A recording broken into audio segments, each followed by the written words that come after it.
أهلا بيكم. لما كنا بنقول إن الناس هنشتغل بطريقة جديدة وهي اسمها طريقة الحقن، إن إحنا نحقن البلاطات عشان نعالجها، كانت الناس بتستغرب وتقول إيه اللي أنتوا بتقولوه ده اختراع. النهاردة خلينا نشوف الخواجة بقى بيعمل عملية الحقن.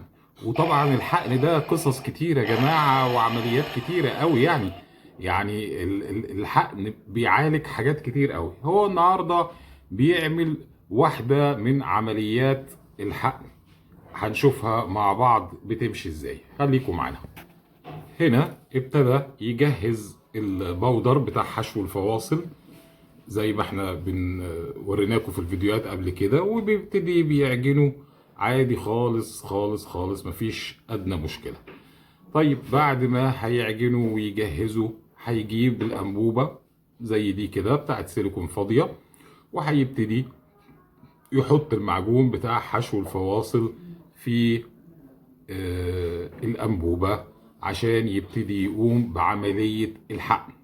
نرجع تاني نقول هيبتدي يعمل عملية حقن الحاجات اللي هو خرمها من شوية اللي حضراتكم شفتوها دي. تمام، اهو بيبتدي يحقن. الحقن زي ما قلنا بيعالج حاجات كتيرة جدا يا جماعة. اللي مش مستوعب الموضوع او مش عارف يقدر يتواصل معانا واحنا نشرح له القصة. الحقن علاج مهم جدا لحاجات كتيرة، علاج لحاجات كتيرة في مشاكل البلاط. ان شاء الله في الفيديوهات اللي جاية هنقول لكم اكتر وهنتعرف اكتر على الموضوع ده مع بعضينا. تابعونا، ولكم منا كل خير وتحية، والسلام عليكم ورحمة الله وبركاته.